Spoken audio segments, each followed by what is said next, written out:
Praise lord, హల్లెలూయా. దేవుని పరిశుద్ధ నామానికి స్తోత్రం కలుగును గాక. ఈ మంచి ఉదయకాల సమయం దేవుని మాటలు వింటున్న మీ అందరికీ కూడా నా హృదయపూర్వకమైనటువంటి వందనాలు. ఎలా ఉన్నారు? మీరు, మీ కుటుంబాలు, మీ బిడ్డలు క్షేమంగా ఉన్నారా? దేవుని మహాకృప మీకు, మీ కుటుంబాలకి తోడయ్యుండును గాక. ఆమేన్. పరిశుద్ధ గ్రంథంలో నుండి ఒక వాక్యాన్ని మనం చదువుకుందాం. చూడండి, సామెతల గ్రంథం 15వ అధ్యాయం 8వ వచనం మనం చదువుకుందాం. సామెతల గ్రంథం 15వ అధ్యాయం 8వ వచనం. భక్తిహీనులు అర్పించు బలులు యెహోవాకు హేయములు, యథార్థవంతుల ప్రార్థన ఆయనకు ఆనందకరము. హల్లెలూయా. పరిశుద్ధ గ్రంథాన్ని గనక మనం చూస్తే, జ్ఞాని అయిన సొలొమోను గారు ఒక అమూల్యమైన మాటని తెలియజేస్తూ ఉన్నారు. యథార్థవంతుల ప్రార్థన ఆయనకు ఆనందకరము. భక్తిహీనులు అర్పించే బలులు యెహోవాకి హేయములు. మందిరంలోనికి చాలామంది వస్తారు, కానీ అందరి ప్రార్థన దేవుడు వినడు. భక్తిహీనులు అర్పించే బలులంటే దేవునికి ఇష్టం లేదు, కానీ యథార్థవంతులు చేసే ప్రార్థన అంటే దేవునికి ఆనందం అండి.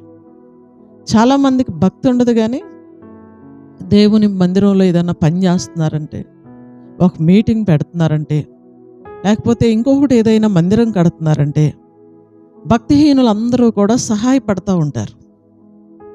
భక్తిహీనంగా ఉండి వాళ్ళు చేసే ఆ సహాయానికంటే యథార్థంగా ఉండి ప్రార్థన చేస్తే దేవుడు ఆనందిస్తాడండి. యథార్థవంతుల ప్రార్థన దేవుడికి ఆనందం. ఆయనకి ఆనందం కలిగితే ఆ సంతోషంలో నుండి ఆయన మనకి ఏమైనా సహాయం చేస్తాడు. బైబిల్ గ్రంథంలో ఒక మంచి మాట నాకు జ్ఞాపకం వచ్చిందండి. చూడండి, దినవృత్తాంతాల 2వ గ్రంథం 14వ అధ్యాయం 2వ వచనంలో మనం చూస్తే, ఆస అని ఒక రాజు కనబడతాడు. ఆస తన దేవుడైన యెహోవా దృష్టికి అనుకూలముగాను యథార్థముగాను నడిచిన వాడై. ఆస అనేటటువంటి రాజు దేవుని దృష్టికి యథార్థంగా నడిచాడంట. దేవుని దృష్టికి అనుకూలంగా నడిచాడంట. దేవునికి ఇష్టంగా నడిచాడు. ఆ యథార్థవంతులు చేసేటటువంటి ప్రార్థన దేవుడు వింటాడు. ఒక సమయంలో ఒక కష్టం వచ్చింది. ఒక శత్రు సైన్యం ఆసా రాజు మీద దాడికి వచ్చారు. ఆ సమయంలో ఏం చేయాలో ఆసాకు అర్థం కాలేదు. ఆయన దేవుణ్ణి ఆనుకుని ప్రార్థన చేశాడు. చూడండి, 11వ వచనం, 14వ అధ్యాయం 2 దినవృత్తాంతాల గ్రంథం 11వ వచనం. ఆసా తన దేవుడైన యెహోవాకు మొరపెట్టి, యెహోవా, విస్తారమైన సైన్యము చేతిలో ఓడిపోకుండా బలము లేని వారికి సహాయము చేయుటకు నీకన్నా ఎవరునూ లేరు. మా దేవా యెహోవా, మాకు సహాయము చేయుము. నిన్నే నమ్ముకొని ఉన్నాము. నీ నామమును బట్టియే ఈ సైన్యమును ఎదిరించుటకు బయలుదేరి ఉన్నాము. యెహోవా, నీవే మా దేవుడవు. నరమాతృలను నీ పైన చేయమొందనీయకుము అని ప్రార్థన చేయగా. హల్లెలూయా. చూడండి, దేవుడు యథార్థవంతుల ప్రార్థన ఆనందిస్తాడు కదండి. యథార్థవంతులు అంటే ఉన్నది ఉన్నట్లు పలికేవారు. లోపల ఒకటి బయట ఒకట లేని వారిని యథార్థవంతులు అంటారు. చూడండి, మనం చాలామందిని చూస్తే లోపల ఒకటి పైన ఒకటి, ముందు నవ్వుతారు, వెనక తిడతారు. చాలామందిని మనం చూస్తే ముందు మెచ్చుకుంటారు, వెనక తిడతా ఉంటారు. చాలామందిని మనం చూస్తే లోపల ఒకటి బయట ఒకటి, యథార్థత లేదండి. ఉన్నది ఉన్నట్లుగా పలకరు,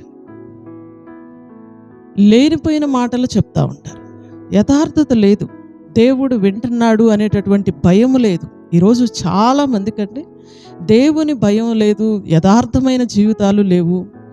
ఎక్కడ ఏది దొరికితే అక్కడ బొంకుతూ ఉంటారు, అబద్ధాలు చెప్పేస్తూ ఉంటారు. యథార్థత లేదు, సత్యం లేదు. దేవుని బిడ్డలే అబద్ధాలు ఆడతారు, దేవుని బిడ్డలే మోసం చేస్తారు. వాళ్ళకేదో వస్తే చాలు, వాళ్ళకేదో మంచి పేరు వస్తే చాలు అనుకుంటారే తప్ప, ఇది దేవుడు మెచ్చుకుంటాడా, నొచ్చుకుంటాడా, మన కుటుంబాన్ని ఆశీర్వదిస్తాడా, శపిస్తాడా, ఎందుకు ఇప్పటికే చాలా శ్రమలతో కొట్టబడతా ఉన్నాం, మనకెందుకు జయం కలగట్లేదు అని ఆలోచించుకునే మనసు కూడా ఉండదండి. యథార్థత లేదు కదా. యథార్థవంతుల ప్రార్థన అయితేనే దేవుడు వింటాడు. అందుకే వీళ్ళు ఎన్ని ఉపవాసాలున్నా దేవుడు వాళ్ళ ప్రార్థన వినడు. ఎంత మందిరానికి వెళ్ళినా, ఎన్ని బలులు అర్పించినా, ఎంత కానుకిచ్చినా సరే వాడికి ఆశీర్వాదం రాదు. ఎందుకు రాదు వారికంటే దేవుడు వాళ్ళ ప్రార్థన వినట్లేదు. భక్తిహీనుల బలులు ఆయనకి హేయముగా ఉన్నవి.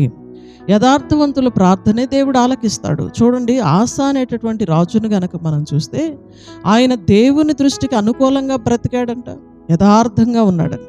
అందుకనే ఆయన చేసిన ప్రార్థన కూడా దేవుడు విన్నాడంట. దేవునికి మొరపెట్టాడు, మేము బలము లేని వాళ్ళమయ్యా, ఈ సైన్యాన్ని మేము జయించలేము, వాళ్ళ చేతుల్లో మేము ఓడిపోకుండా మాకు సహాయం చెయ్యయ్యా అని దేవుణ్ణి బ్రతిలాడుకుంటే వెంటనే దేవుడు వారి ప్రార్థన ఆలకించాడు.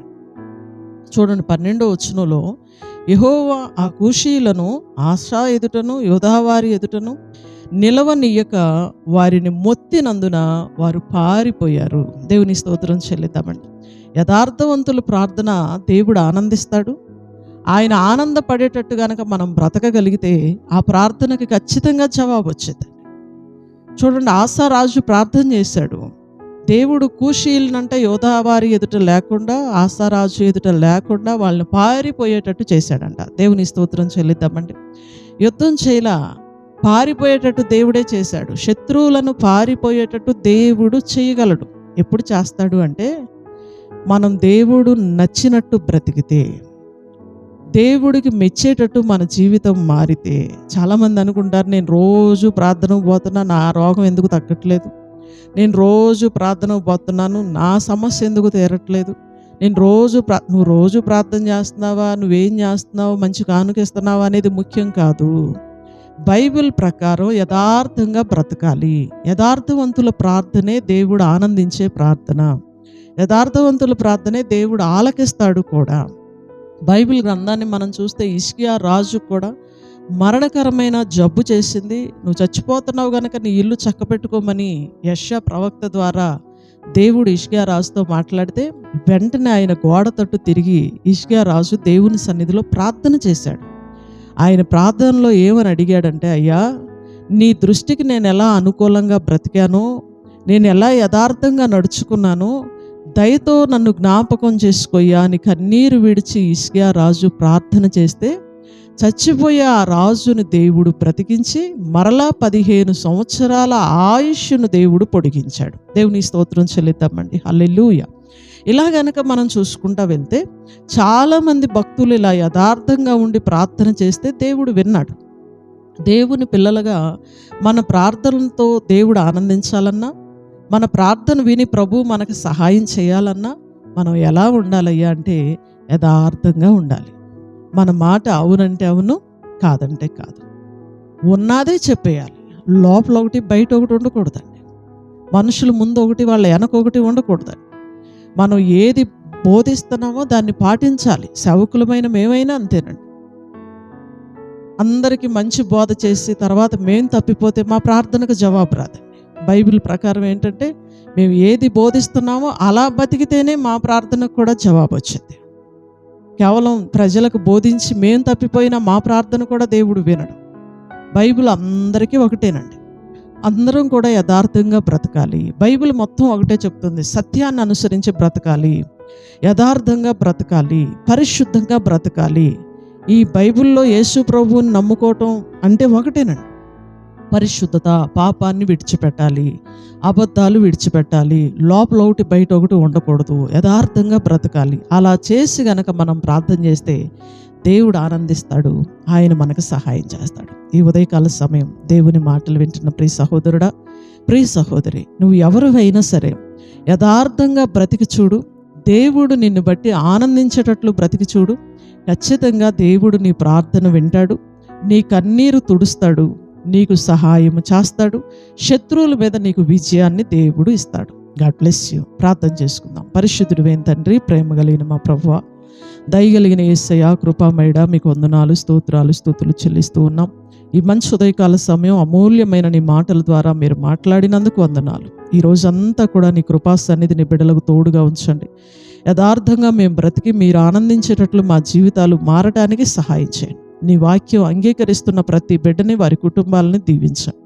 ఈ రోజంతా స్కూళ్ళకి కాలేజీలకు వెళ్తున్న బిడ్డలను మీరు కాపాడండి. ఉద్యోగాలకి డ్యూటీలకు వెళ్తున్న బిడ్డలను మీరు కాపాడండి. కూలి పనులకు వెళ్తున్న బిడ్డలను మీరు కాపాడండి. మంచి వ్యాపారాలు చేస్తున్న బిడ్డలందరినీ దీవించండి. ఆరోగ్య క్షేమాలు, నెమ్మది, సమాధానాలు అందరికీ కూడా దయచేయండి. ఈ రోజంతా నీ సన్నిధి ప్రతి బిడ్డకి తోడుగా ఉంచి సహాయము చేయమని వేడుకుంటూ ఉన్నాం. ముఖ్యంగా ఇంటర్మీడియట్ 10th క్లాస్ పిల్లలు ఎగ్జామ్స్కి సిద్ధపడుతూ ఉన్నారయ్యా, వారికి ఘన విజయం మీరు దయచేయండి. మంచి జ్ఞానాన్ని, జ్ఞాపక శక్తిని వారికి దయచేయండి. వారి భవిష్యత్తులో దీవెనకరంగా ఉండటానికి యవనస్తులైన పిల్లలందరినీ కూడా మీరు దీవించి బ్లెస్ చేయండి. యేసుక్రీస్తు వారి అతి శ్రేష్టమైన నామములో ఈ ప్రార్థన మనవులు అడిగి వేడుకొంచున్నాము తండ్రి. ఆమేన్. హల్లెలూయా. గాడ్ బ్లెస్ యు అండి. దేవుడు మిమ్మల్ని దీవించును గాక. అందరికి వందనాలు. తిరిగి రేపు ఉదయకాల సమయం ఇదే సమయానికి మరలా మనం కలుసుకుందాం. దేవుని మహాకృప మీకు తోడై ఉండును గాక. ఆమేన్. Praise lord.